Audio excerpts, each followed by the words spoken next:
일부 영웅의 여정을 시작하며 베일을 벗다. 1일 관심, 내 이야기 쓰기. 들려주고 싶은 삶을 살아라. 작자 미상. 카펫이 깔린 계단을 내려가 지하실로 들어갔다. 토요일 이른 아침이었기 때문에 아내와 아이들은 아직 자고 있었다. 나는 오디오북을 들으면서 실내용 자전거를 탈 계획이었다. 그런데 왼쪽으로 도는 순간 멈춰서고 말았다. 평범한 흰색 문 대신 꼬불꼬불하게 감긴 분홍색 장식용 끈이 보였다. 문 앞을 가로지르는 밝은색 표지판에는 까칠한 경고 문구가 있었다. 여자만 입장 가능. 위험을 각오하고 들어올 것. 아무 필요. 두 딸이 새로 꾸민 놀이방에서 토요일 대부분 시간을 보내기로 한 사실을 깜빡했던 것이다. 아무를 몰랐기 때문에 미로처럼 놓인 장애물 사이를 통과해 조심스럽게 안으로 들어간 뒤 내 자전거로 다가갔다. 아이들은 이 따분한 공간을 동물원, 우주선 등 아이들이 상상하는 장소로 탈바꿈시켰다. 단순했던 일상을 기억하는가? 솔직히 말해보자. 우리 삶은 어렸을 때 참 단순했다. 적어도 꿈에 대해서만큼은 명확했다. 보통 오후가 되면 상상은 현실이 되곤 했다. 하지만 우리는 어느새 어른이 되었고 모든 것이 바뀌었다. 이제 우리는 꽉 찬 메일함과 일정 빼곡한 달력, 글로벌 주요 뉴스, 미미한 수익 속에서 살고 있다. 확실히 삶에 대한 통제권을 잃어버렸다. 누군가가 혹은 다른 무언가가 우리 삶을 굴리고 있다. 이 사실을 너무나 똑똑히 느끼고 있기에 아무도 이를 알려줄 필요도 없을 정도다. 삶이 우리에게 일어나는 것이지 우리가 삶을 일으키는 게 아니라는 것도.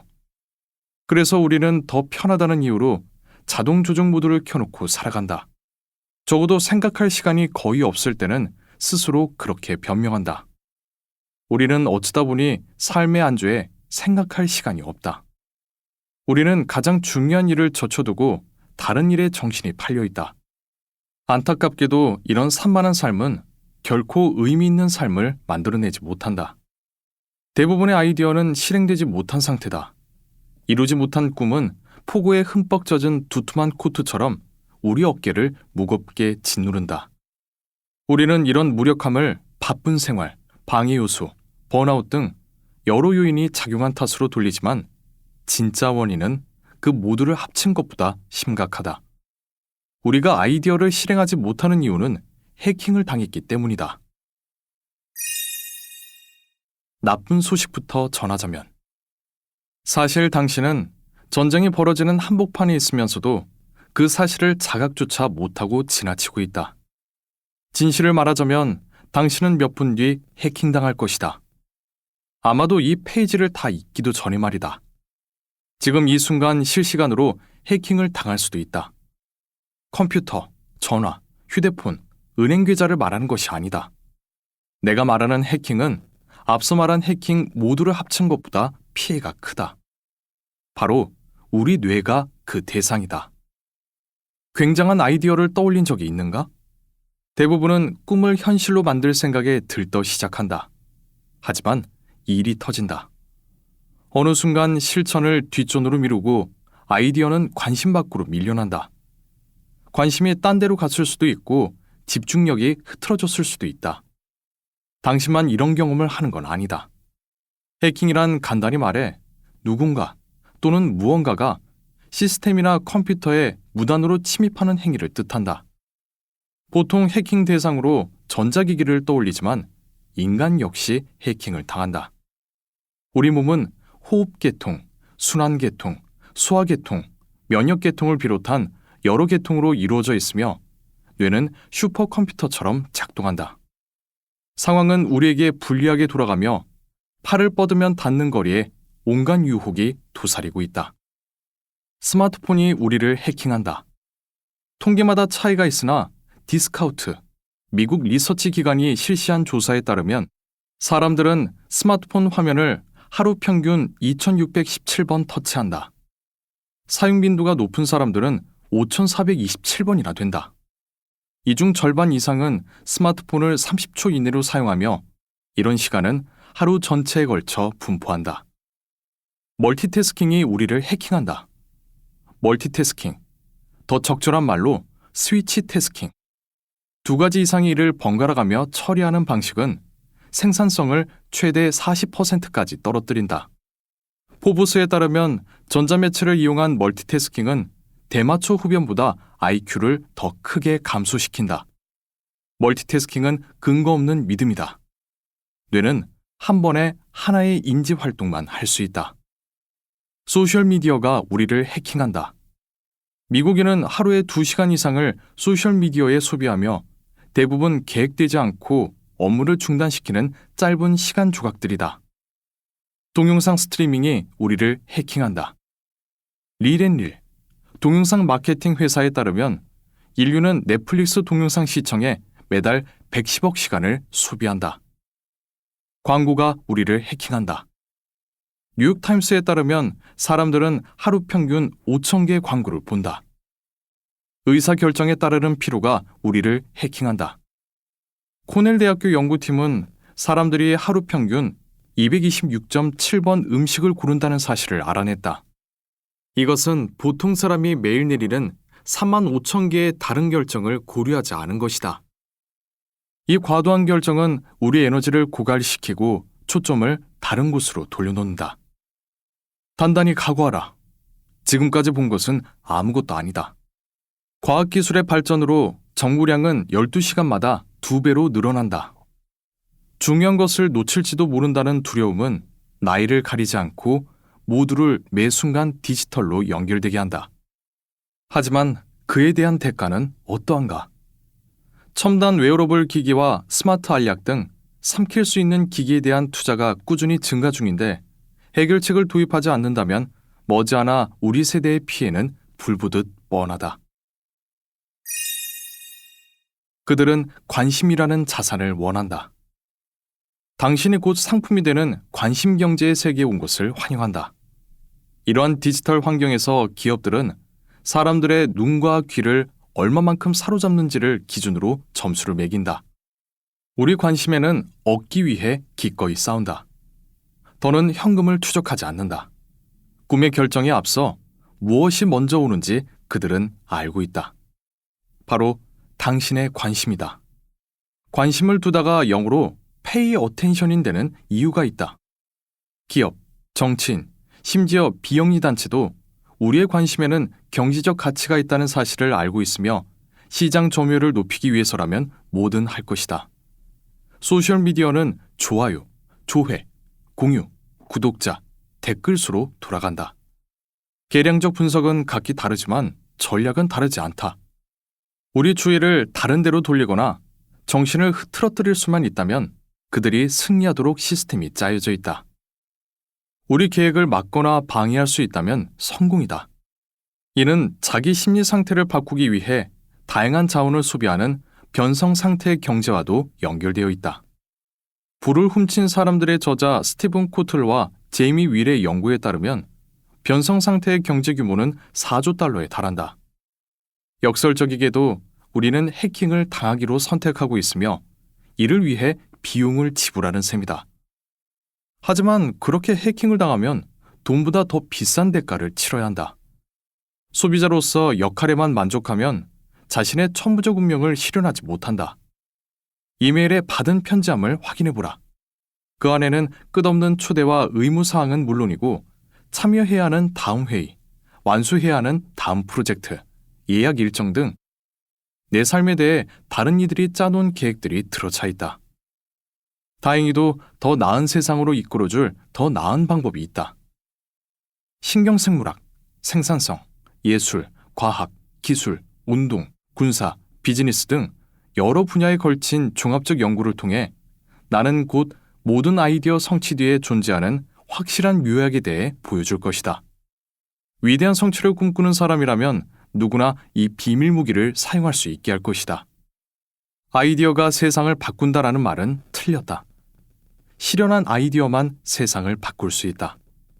이 두 명제는 엄청난 차이가 있다. 앞으로 이 책에서는 생각과 실천의 간극을 좁혀주는 입증된 과정을 소개하면서 독자들이 자연스럽게 꿈을 실천할 만한 준비가 되게 할 것이다. 기쁜 소식이 있다. 해킹당하지 않는 존재가 되면 이런 점이 달라진다. 생산성. 지난 며칠 동안 저도 모르게 일에 몰두해 있었어요. 엄청난 양의 두 번째 책 집필을 마쳤고 집도 깨끗이 청소하고 정리했어요. 게다가 평소라면 감당하기 힘들었을 다른 두 프로젝트도 잘 진행하고 있답니다. 이제 겨우 3일 차인데 생산성이 놀랄 정도로 높아졌어요. 작가 겸 편집자, 너넷 오닐. 이번 주 내내 몰입 상태에서 정말 많은 일을 해냈어요. 믿기지 않네요. 교사, 테니샤 윌리엄스. 성취감. 그동안 내내 해킹을 당해왔고 그래서 진정한 잠재력을 발휘하지 못했다는 사실을 깨닫고 처음에는 눈물이 났어요. 하지만 이제 원하는 바를 이룰 수 있다는 기쁨에 벅찹니다. 연설가 스콧 에켈버그. 86년을 살면서 지금처럼 완전히 살아있다고 느껴본 적이 없어요. 은퇴자 팻 가노. 집중력. 이 과정에 정말 감탄했어요. 매일 실천법은 진짜 효과가 있어요. 제 꿈이 점점 더 명확해지고 있고요. 평소처럼 갇혀 살면서 이 방법을 적용하지 않았더라면 무엇을 놓쳤을지 생각만 해도 아찔합니다. 대학 교수 웬디 젠트리. 여유. 집중 방해 요소를 줄이려고 이메일 구독 목록 절반을 해지했어요. 페이스북 그룹 24개 중 12개, 멤버십 사이트 5개 중 3개를 탈퇴하고 이메일 주소 목록 151개 중 105개를 삭제했어요. 홀가분해요. 도시 토목 기사 제프리 크레이머. 이 과정은 자아를 성찰하고 해방합니다. 제 뜻과 맞지 않는 것에서 벗어나 지난 한 달을 보냈어요. 이 경험이 방향을 잃고 헤매는 저를 붙잡아 주었지요. 변호사 바보라 리틀스. 이야기 뒤에 숨겨진 과학. 생산성, 성취감, 집중력, 여유. 이 4가지는 시작에 불과하다. 앞으로 더 많은 일이 생길 것이다. 해킹 차단력 뒤에 숨겨진 과학을 언급하기 전에 월트 디즈니의 일화를 살펴보자. 1955년 7월 17일. 그는 디즈니랜드의 모토를 지구에서 가장 행복한 곳이라고 발표했다. 이 회사는 수년 동안 꿈이 실현되는 곳이라는 슬로건을 채택했다. 그렇다면 디즈니랜드는 둘 중 어디일까? 지구에서 가장 행복한 곳일까? 아니면 꿈이 실현되는 곳일까? 생화학과 심리학에 근거하면 둘 다 맞다. 티머시 파이킬은 미국 심리학 전문지 사이콜로지 투데이에 실린 목표 진행과 행복이라는 기사에서 이렇게 말했다. 심리적 행복을 발전하고 유지하는 데는 의미 있는 목표를 성공적으로 추구하는 일이 중요한 역할을 한다. 목표를 향해 나아가고 있는 한 감정적으로 더 행복을 누리고 삶에 더 만족한다. 행복은 꿈꾸던 삶을 살고 목표한 바를 이룰 때 생기는 부산물이다. 그리고 불행은 해킹을 당해 아이디어를 실현하지 못할 때 생기는 부산물이다. 하버드 출신 연구원이자 행복의 특권의 저자 쇼 아처는 그 이유를 이렇게 설명한다. 행복은 단순히 좋은 기분을 느끼는 것이 아니라 우리의 잠재력을 발현하려고 노력하는 데서 오는 기쁨이다. 더 깊이 들여다보면 우리는 모두 꿈을 꾸고 행동하도록 타고났음을 알 수 있다. 우리는 매일 목표를 알고 그 목표를 향해 나아갈 때 기분이 좋아진다. 하지만 해킹을 당하면 정신적, 정서적으로 괴로움을 겪는다. 해킹을 당하는 일이 반복된다면 우울감에 빠지거나 건강에 해로운 대응 기제를 택하게 된다. 계속 방해를 받는 한 끝없이 반복되는 불안의 악순환에서 벗어나지 못할 것이다. 최신 뉴스피드나 소셜미디어 채널을 넘겨본다고 고통이 사라지지는 않는다. 우리는 무언가 잘못되었다는 것을 알고 있다. 이러한 이야기를 영화와 음악에서 항상 보고 듣는다. 우리는 더 많은 것을 이뤄낼 운명을 지니고 태어났지만 이 운명을 현실로 만들 방법에 대해서는 무지한 상태다. 생각보다 무거운 단어. 아브라카다브라는 아버지, 아들, 영혼을 뜻하는 세 개의 히브리어 단어로 이루어져 있다. 아브라카다브라는 말하는 대로 창조하리라 라는 의미이며 보통은 말한 대로 이루어지리라 라고 번역된다. 마법 같은 일을 이루고 싶을 때 자주 이렇게 말했다. 내 부모님이 어릴 적에 쓰던 단어이자 그들의 부모님이 어린 시절 쓰던 단어이기도 하다. 사실 이 단어는 수천 년 동안 여러 세대를 거쳐 전해져 내려왔다. 우리는 이 단어를 무슨 뜻인지도 모르고 사용했다.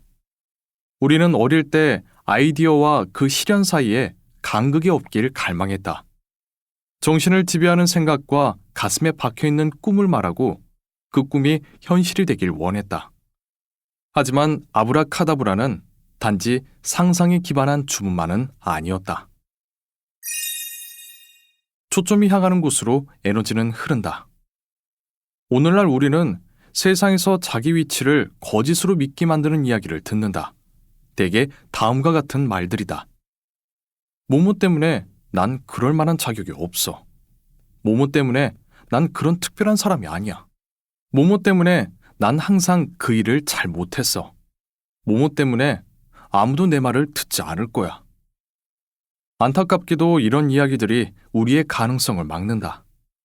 해킹당하지 않는 존재가 되는 길을 논의하기도 전에 우리는 예전 이야기를 그대로 반복할지도 모른다. 모모 때문에 난 항상 다른 데 정신이 팔려. 모모 때문에 난 항상 목표를 이루기 전에 그만둬. 모모 때문에 난 절대 꿈을 이루지 못할 거야. 모모 때문에 난 항상 해킹을 당할 거야. 지난 20년 동안 수천 명을 관찰하면서 인간은 이상한 행동을 한다는 사실을 깨달았다. 예를 들어, 더 생산적으로 시간을 쓰고 목표에 집중하고 싶다고 말한다. 더 큰 성취감을 느끼고 더 많은 여유를 누리는 삶을 꿈꾼다. 그런 다음에 자신은 왜 그렇게 살 수 없는지 스스로를 설득하는데 많은 시간과 에너지를 쏟고 있었다. 사실 우리는 원하는 바를 얻는 것이 아니라 옳다고 생각하는 바를 얻는다. 왜 그럴까? 그 이유는 초점이 향하는 곳으로 에너지가 흐르기 때문이다. 바라는 일이 왜 이루어지지 않을지 초점을 맞추다 보면 욕망을 이룰 수 없는 이유를 찾는데 에너지와 감정을 낭비한다. 창조적인 힘을 비생산적인 생각과 행동에 기울여 자신에게 불리한 환경을 만든다. 습관 행동을 갑자기 그만둔다고 해서 악순환이 멈추지는 않는다. 나쁜 습관을 버리려고 애쓰는 대신 나쁜 습관을 좋은 습관으로 대체해야 한다. 이것이 생산적인 행동을 불러온다. 새 이야기를 만들 능력을 기르는 간단하지만 강력한 훈련을 소개하며 첫째 날을 마치겠다. 지금까지는 옛 이야기를 부정하는 것은 헛된 노력에 가깝다. 개인적인 역사를 무시하려 할수록 거짓을 사실로 받아들이려고 할 때처럼 진실하지 않다고 느끼기 때문이다. 따라서 과거를 잊으려 하기보다는 새로운 미래를 위한 공간을 마련하는 게 좋다. 멘토 한 명이 이를 가능하게 하는 효과적인 한마디를 소개했다. 바로 지금까지는 이다. 지금은 인상적으로 들리지 않겠지만 실제로 사용해보면 마법 같은 힘을 느낄 수 있다. 다음에 스스로 원치 않았던 이야기를 할 때 지금까지는을 앞에 붙여보자. 예를 들면 이런 식이다. 지금까지는 아이디어를 실현하지 못했어. 지금까지는 다른 데 정신이 팔렸었어. 지금까지는 항상 집중을 잘 못했어. 지금까지는 항상 목표를 이루기 전에 그만뒀어. 지금까지는 꿈을 이루지 못했어. 지금까지는 항상 해킹을 당했어. 이 말을 붙이면 머릿속을 맴도는 예전 이야기를 무의식적으로 반복하거나 과거에 붙들려 살아가지 않고 이야기를 새롭게 바꿀 수 있다. 이 말은 과거에 자신을 해킹했던 자기 태만적 사고를 물리치기 위한 무기이기도 하다. 지금까지는 이라는 말은 우리가 새로운 이야기를 쓸 수 있게 해준다. 단순한 삶을 사는데 다시 한번 몰두하게 될 것이다. 각 1차 마지막 부분에는 분명한 실천 단계를 하나씩 제공할 것이다. 예를 들어, 오늘은 당신의 이야기를 써볼 곳을 제안한다. 그렇게 하면 자신에게 새로운 미래를 만들 기회가 열린다. 이를 실천하면서 생각과 실천의 간극을 좁혀나가기 시작할 것이다. 해킹당하지 않는 존재가 되기 위한 필수 과정이다. 아브라카다브라는 생각보다 가까이에 있다. 2일. 욕망. 나만의 갈망 드러내기. 무엇이 세상에 필요한지 묻지 말고 무엇이 내게 활기를 불어넣는지 물어보라. 세상에 진정 필요한 것은 활기를 띤 사람들이다. 하워드 서먼. 열광하는 스타워즈 팬을 만난 적이 있을 것이다. 그 지지도는 워낙 절대적이라서 스타트렉 팬을 일컫는 트레키 같은 별명조차 필요 없을 정도다. 조지 루카스는 1977년에 선보인 영화가 그런 마니아층을 만들어낼 거라고 전혀 예상하지 못했다. 그가 영화 줄거리를 이익이라는 개념과 접붙이기 전까지는 말이다. 조지프 캠벨의 책 천의 얼굴을 가진 영웅은 이 개념을 기반으로 한다. 공교롭게도 스타워즈도 마찬가지다. 영웅은 반드시 모험을 떠난다. 조지 루카스는 조지프 캠벨의 작품이 그의 영화에 중요한 영향을 미쳤다고 말한다. 루카스가 대학교에서 캠벨의 책을 처음 접한 후 1975년에 다시 만났을 때는 이미 2편의 스타워즈 초고를 마친 상태였다. 마구 뻗어나가는 상상 속 우주를 하나의 이야기로 담아내기 위해 캠벨이 제시한 영웅의 여정이라는 청사진을 도입해야 했다. 영웅의 여정은 세상을 이해하는 중요한 열쇠다. 모든 문화권에서 전해지는 신화는 모두 동일한 개념을 사용한다. 칼 융은 이를 원형이라고 했다.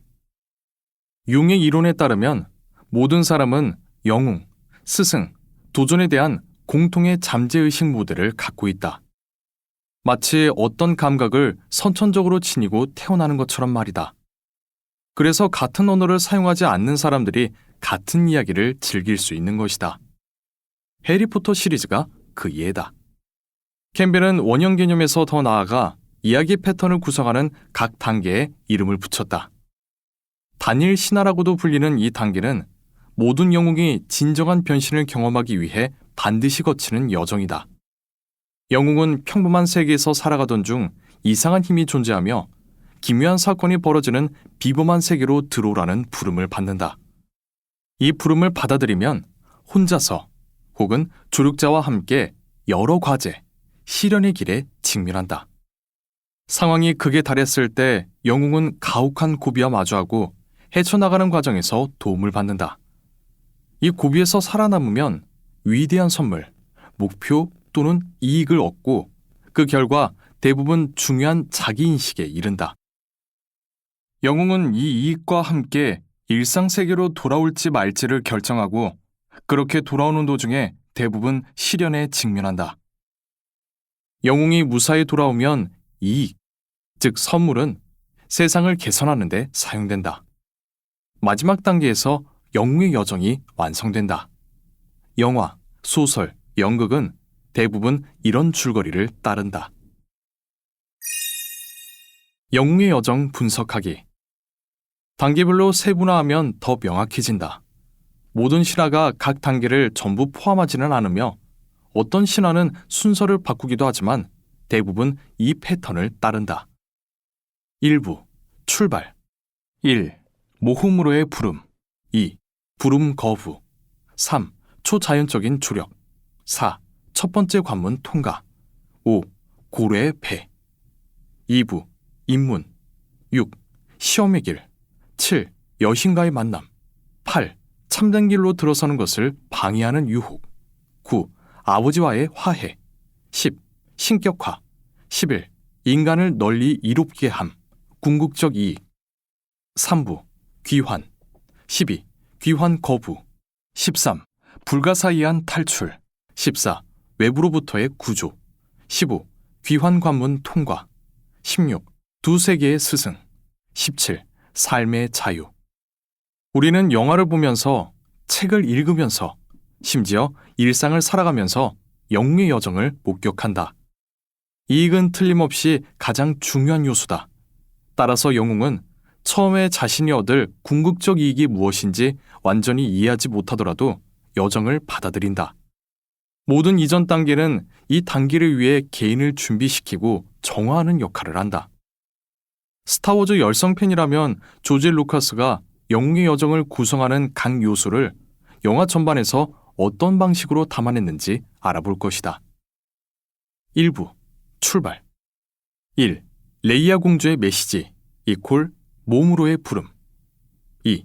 농사일을 도와야 함 이퀄 부름 거부 3. 오비안이 루크를 모래족에게서 구출함 이퀄 초자연적인 조력 4. 타투인 행성 탈출 이퀄 첫 번째 관문 통과 5. 쓰레기 압축장 이퀄 고래의 배 2부 입문 6. 광성검 연습 이퀄 시련의 길 7. 레이아 공주 이퀄 여신과의 만남 8. 다크사이드의 유혹을 받음 이퀄 참된 길로 들어서기를 방해하는 유혹 9. 다스베이더와 루크의 화해 이퀄 아버지와의 화해 10. 루크가 제다이가 됨 이퀄 신격화 11. 데스스타의 파괴 이퀄 인간을 널리 이롭게 함 3부 귀환 12.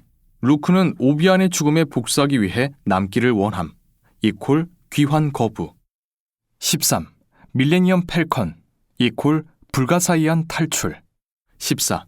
한이 루크를 다스베이더에게서 구함 이퀄 외부로부터의 구조 15. 밀레니엄 팰컨이 추격하는 타이파이터를 파괴함 이퀄 귀환 관문 통과 16. 승전 축하식 이퀄 두 세계의 스승 17. 반란군이 제국의 승리함 이퀄 삶의 자유 11번째 요소 데스스타의 파괴를 주목하라. 루크가 이 단계에서 궁극적 이익인 인간을 널리 이롭게 한다는 목적을 성취하지 못했다면 여정 전체가 헛수고로 돌아갔을 것이다. 결국 악이 승리하고 선이 소멸했을 것이다. 감수해야 할 위험성이 높기는 반지의 제왕과 매트릭스도 마찬가지다. 우리 인생도 이와 크게 다르지 않다. 우리도 궁극적 이익을 가지고 있다. 많은 신화에서 이익은 불로장생의 묘약 또는 성배와 같은 초월적인 것이다. 몸으로의 부름을 느꼈지만 아마도 지금까지는 그 부름에 거부했을 것이다. 하지만 이제 초자연적인 조력을 이용할 때다. 우리 삶은 꾸며낸 이야기가 아니라서 훨씬 더 위험하다. 나만의 이익은 무엇인가? 사람들은 대부분 자신의 이익을 분명히 표현할 수 있다고 생각하지만 사실 이것은 쉬운 일이 아니다. 이익은 자신의 깊은 욕망, 가장 큰 고통, 가장 진실한 갈망을 나타내기 때문이다. 어른이 된 우리는 대부분 마음속 욕망과 단절되어 있다.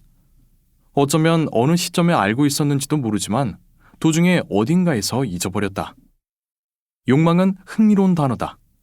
이 단어의 어원은 문자 그대로 하면 아이를 낳다라는 의미다. 이러한 욕망을 찾는 일은 발견보다 회복에 더 가깝다. 내 삶을 돌아보면 어렸을 적에 글쓰기를 좋아했다. 얼마 전 기억상자를 뒤적거리다 초등학교 1학년 때 오려서 만든 노란색 로봇을 찾았다.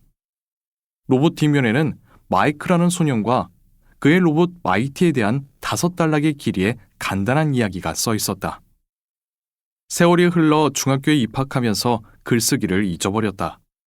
아마 다른 멋져 보이는 것에 사로잡혀 있었던 것 같다. 몇 가지 다른 취미 생활을 거친 뒤 20대 초반에 글쓰기를 향한 사랑을 다시 발견했다. 그 후 줄곧 이 열정을 키워왔다. 당신은 어떤가? 마음속에서 어떤 욕망이 피어오르는가? 이것은 좋아하는 색의 이름을 대거나 좋아하는 노래를 말하는 것만큼 쉽고 간단한 질문일 수 있다. 혹은 낯선 도시에서 우연히 낯선 이를 만나 깊은 대화를 나눌 때처럼 이질적인 감정을 일으키는 알 수 없고 복잡한 질문일 수도 있다. 한 번에 모든 것이 명확해지지 않는다. 대부분 물결처럼 연달아 조금씩 불완전한 움직임으로 온다. 이제 자신 안의 부름에 답하면서 생각과 실천의 간극을 좁혀나갈 차례다. 3일 범인, 피해자의식 탈출하기. 행동을 가로막는 장애물은 행동을 앞당긴다. 길을 가로막는 장애물은 곧 길이 된다. 마르쿠스 아우렐리우스.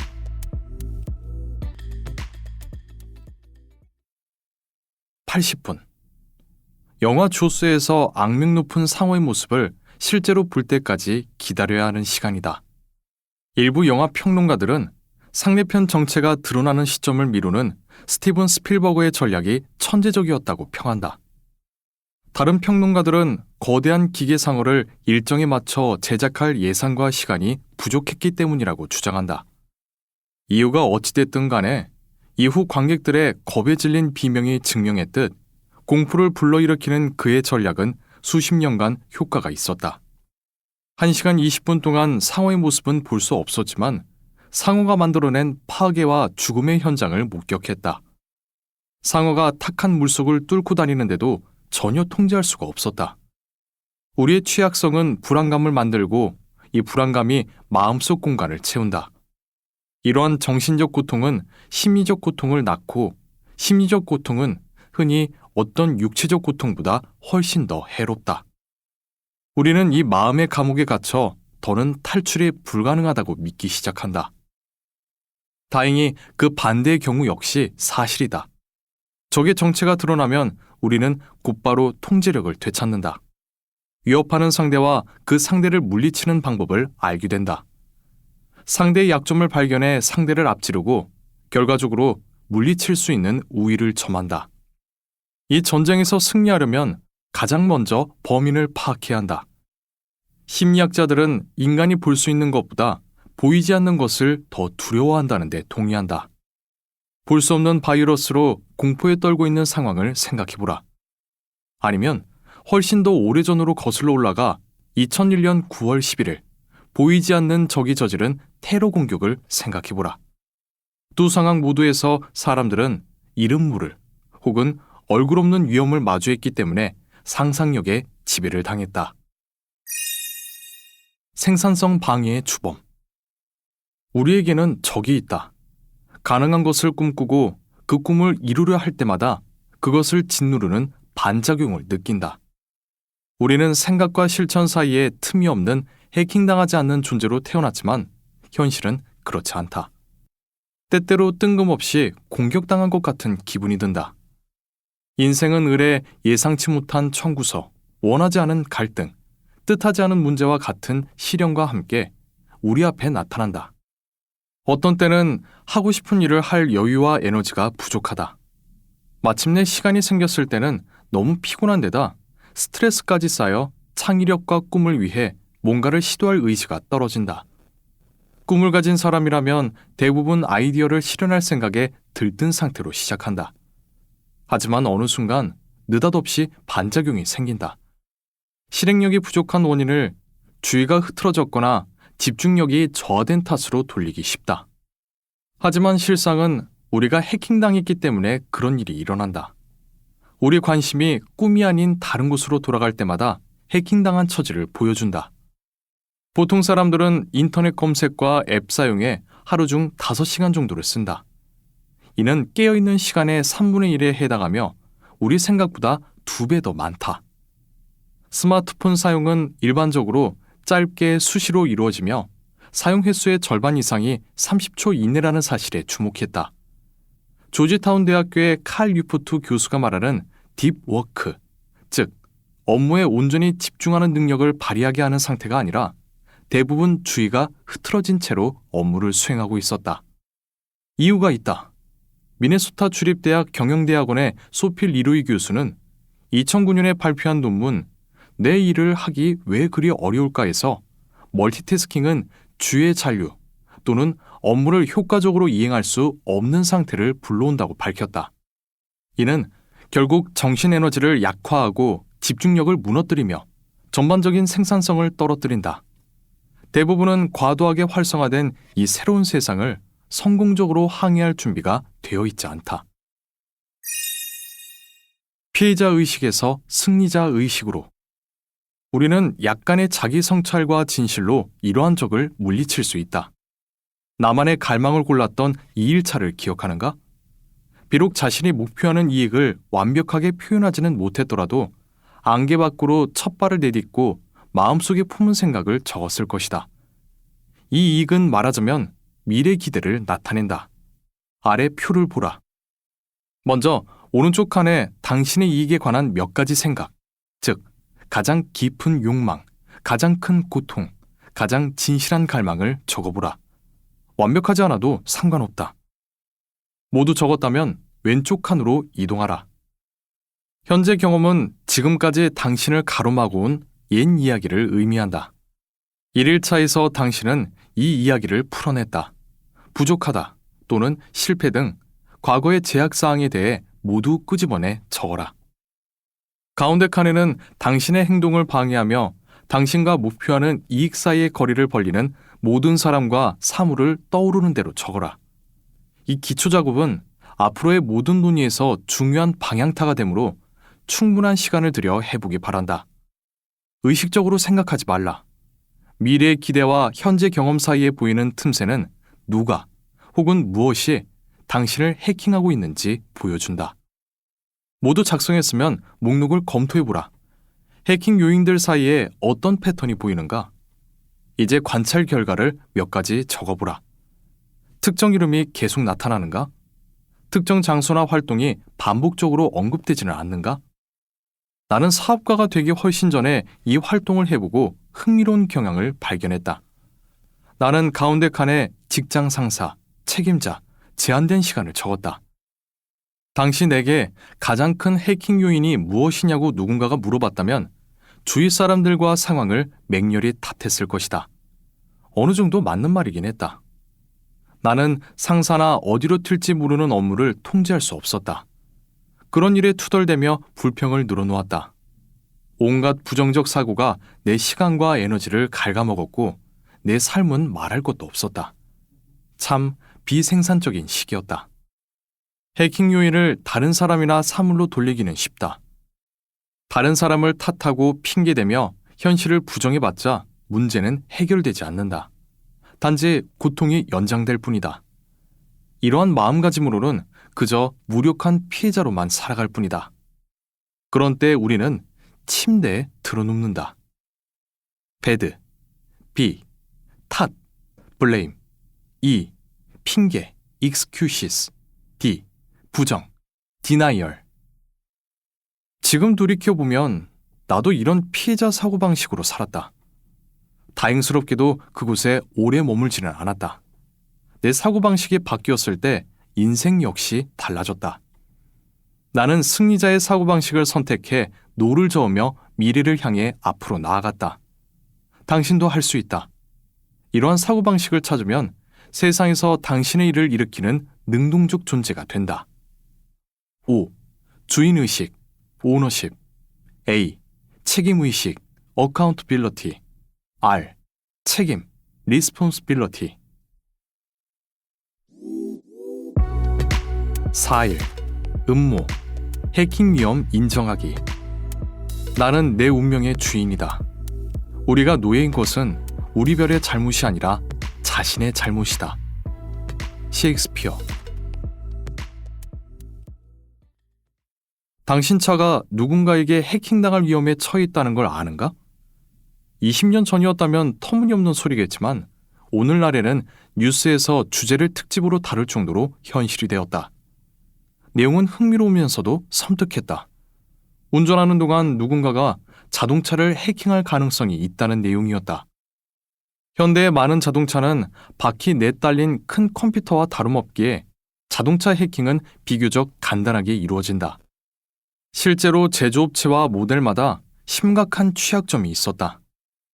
뉴스 진행자들은 해커가 원격 컴퓨터를 통해 그들이 운전한 차량을 해킹하리라는 사실을 사전에 알고 있었음에도 실제로 그런 일이 일어나자 모두 충격과 혼란에 휩싸였다.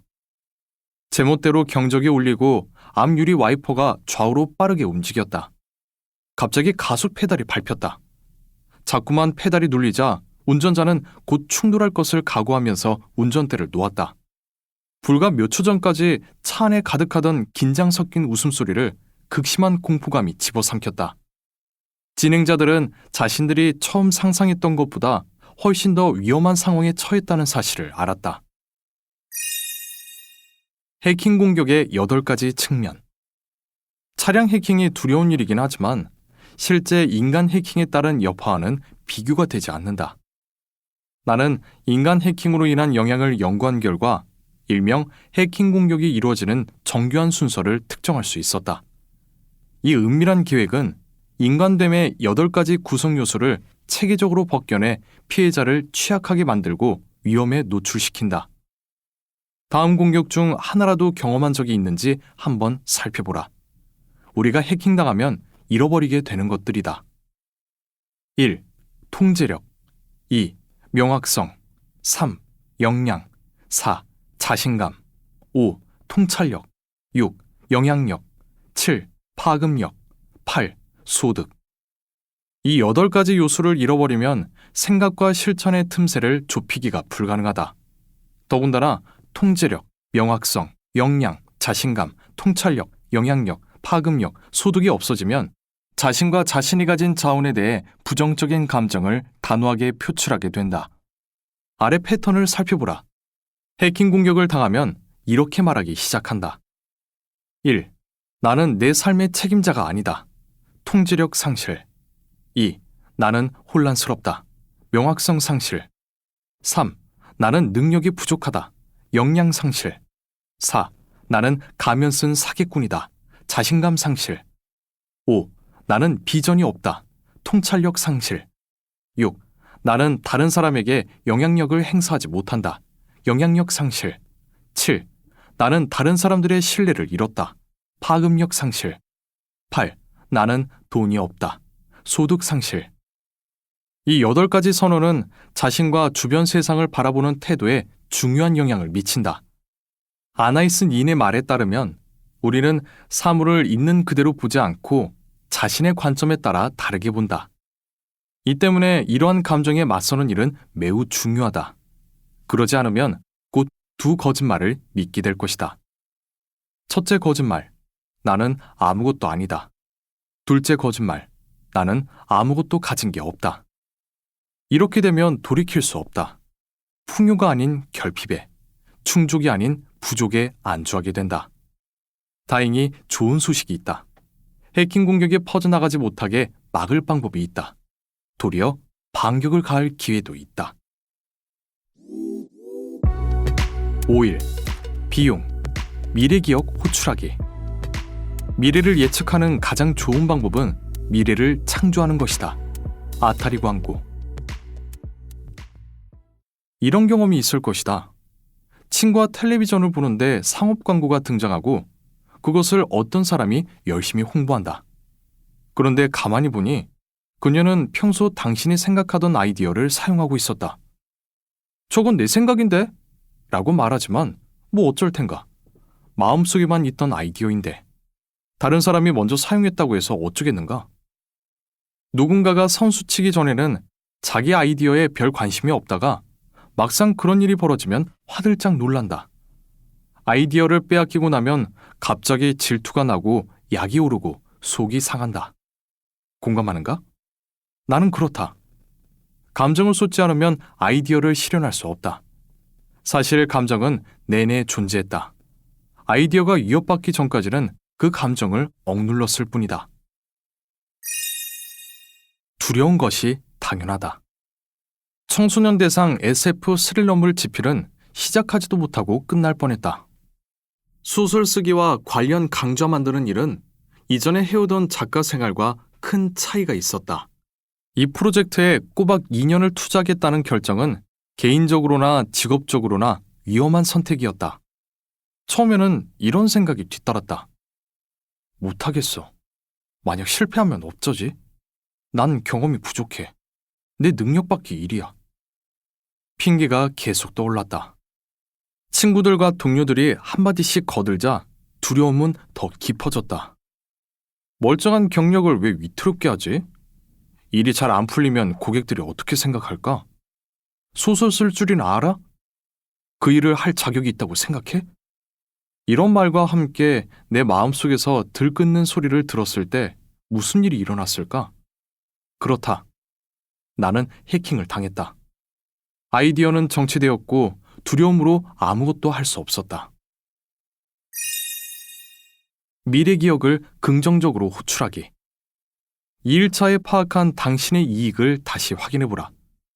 솔직히 답하라. 아이디어 실현에 뛰어들기까지 가장 걸리는 것이 무엇인가? 아마도 부정적인 생각이 쏟아져 들어올 것이다. 나 역시 몇 달간 묘약 프로젝트 아이디어를 뒷전으로 미루고 그냥 자포자기 상태가 되었다.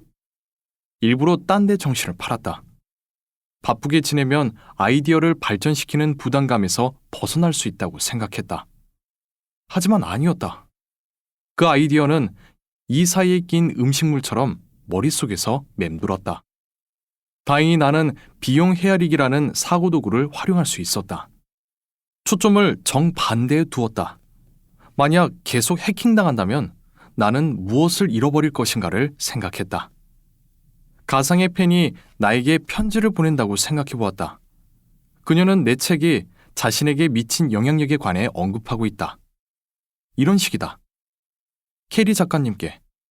작가님은 저를 모르시겠지만 작가님이 쓴 책은 제 삶을 바꿔놓았습니다. 자세히 말씀드리면 이렇습니다. 나의 아이디어가 미친 영향력에 관한 이야기를 여기 적는다. 진심을 담아서 당신의 진심 어린 독자. 나는 이 편지를 통해 비용을 헤아릴 수 있었다. 이 변화가 모든 차이를 만들었다. 나는 두려움이 자라도록 두지 않고 신념을 굳건히 다져 내 아이디어를 설레는 곳으로 만들었다. 가상의 독자를 설정하고 그들에게 미친 영향력을 떠올리며 편지를 쓴다는 것이 괴이하게 들릴 수도 있다. 우리가 미래를 기억할 수 있다는 사실을 모른다면 그럴 것이다. 우리는 기억이 오직 한 방향으로만, 즉 거꾸로만 작용한다고 배웠다. 우리는 과거 기억만 이야기한다. 누구를 선택했는지, 무엇을 먹었는지, 언제 떠났는지, 어디를 갔는지, 왜 말했는지.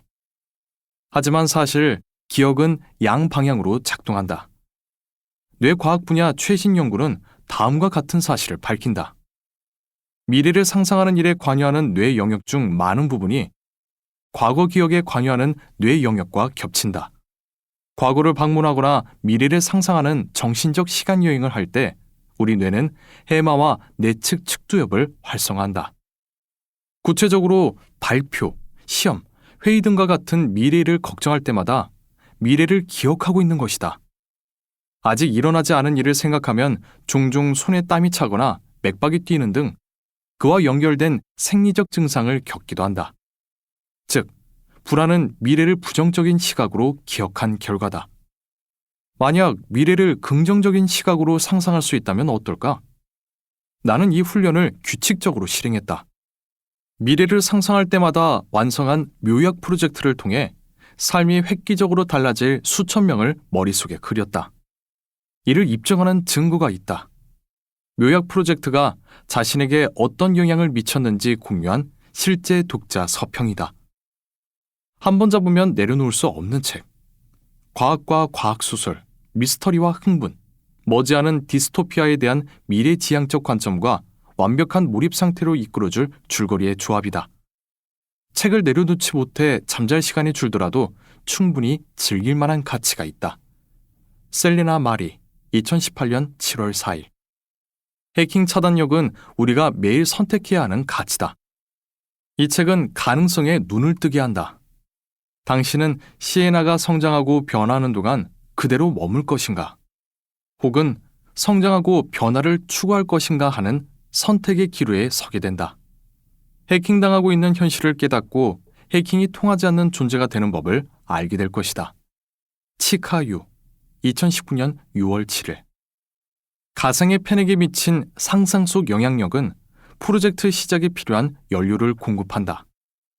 또한 좌절을 반복하는 복잡한 중간 단계에 도달했을 때 용기를 주며 끝까지 밀고 나갈 열정을 불어넣는다. 놀라운 사실은 상상 속 영향력 편지를 쓰고 난 뒤 나중에 한마디에 한마디 거의 똑같은 내용이 들어간 편지를 실제로 받은 적이 있다는 것이다. 나는 오늘날까지 호주에 사는 케이트 테일러라는 사업가를 만난 적이 없다. 하지만 6년 전 케이트가 내게 보낸 편지에 따르면 내 책 직장 그만두고 꿈꾸던 일 시작하기가 그녀의 인생을 바꿨다. 직장 그만두고 꿈꾸던 일 시작하기라는 책을 쓴 남자가 있습니다. 저는 어떻게 하면 만족스럽지 않은 직장에서 종일 일하는 생활에서 벗어날 수 있을지에 관한 현실적인 아이디어가 필요해 이 책을 읽었습니다. 그리고 이 책은 제 삶을 바꾸었고, 현재 저는 사업체를 운영하고 있습니다. 도약하는 법을 더 명확히 알고 싶은 저 같은 사람들을 위해 시간을 들여 생각을 나눠주신 작가님께 감사합니다.